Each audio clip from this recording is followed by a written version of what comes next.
تخيل إنك تذاكر نص الوقت اللي بتذاكره دلوقتي وتفتكر كل كلمة كأنها متخزنة في دماغك زي صورة. تخيل تدخل الامتحان من غير توتر وتكتب الإجابات وكأنك حافظها من سنين. الموضوع مش فيلم كرتون ولا خيال علمي، ده أسلوب حقيقي استخدمه طلاب في اليابان وسبقوا بيه زمايلهم بسنين ضوئية، والأجمد إنك تقدر تبدأ بيه من النهاردة. خليني أحكي لك عن يوشيدا، طالب عادي جدا كان بيذاكر بالساعات وتاني يوم ناسي كل حاجة، لحد ما اكتشف الطريقة اليابانية. بعد شهور قليلة بقى من أوائل المدرسة وزمايله كانوا بيقولوا عليه دماغه زي الكاميرا، وهو بنفسه قال ما كنتش الأذكى، أنا بس كنت الأذكى في الأسلوب. النهاردة مش بس هحكي لك قصة يوشيدا، أنا هكشف لك أسرار الطريقة اليابانية خطوة بخطوة. السر الأول، استخدم النسيان كسلاح. أول حاجة لازم تعرفها، دماغك بينسى 70% من اللي ذاكرته بعد 24 ساعة. يعني ممكن تذاكر كتاب كامل وتاني يوم تحس كأنك ما فتحتوش. اليابانيين ما قالوش نحارب النسيان، قالوا نخلي النسيان في صفنا. إزاي؟ بالمراجعة المتقطعة. الطريقة بسيطة جدا،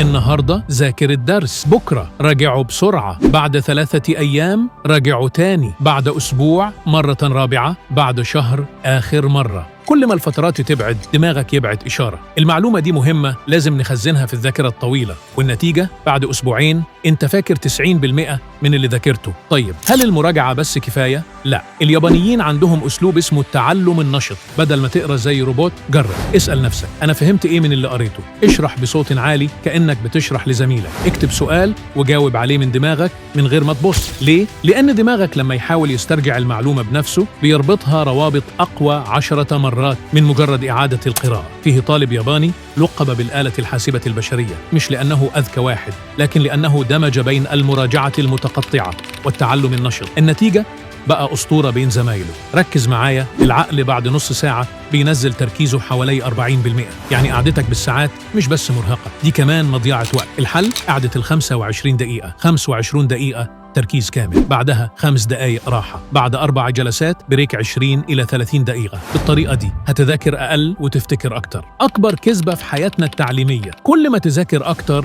هتنجح أكتر. الحقيقة النجاح مش بالساعات، النجاح بالأسلوب. يعني ممكن واحد يذاكر 4 ساعات بذكاء ويجيب نتيجة أحسن من اللي بيذاكر 10 ساعات متواصلة. اسمع دي، أكتر وقت بيطير فيه المعلومات هو بعد المذاكرة مباشرة قبل النوم، لكن لو خصصت آخر ساعة قبل النوم لمراجعة سريعة، دماغك هيقفل المعلومات في خزنة أثناء النوم. اليابانيين بيقولوا اللي يراجع قبل ما ينام بيصحى والدرس محفوظ. في اليابان عندهم مثل، اللي ما عندوش سبب عمره ما هيكمل. قبل ما تفتح الكتاب اسأل نفسك أنا بذاكر ليه؟ عشان أخلص واجب وخلاص، ولا عشان أبني مستقبل أفتخر بيه؟ كل ما هدفك يكون واضح، كل ما تركيزك وحفظك يتضاعف. تخيل نفسك بعد 3 شهور داخل الامتحان، الورقة قدامك، كل إجابة طالعة من دماغك بسهولة، زمايلك محتارين وانت مبتسم، مش لأنك سهرت ولا اتعذبت، لكن لأنك ذاكرت بذكاء. دلوقتي القرار في إيدك، تفضل زي زمايلك تذاكر بالساعات وتنسى، ولا تبدأ النهاردة تطبق الطريقة اليابانية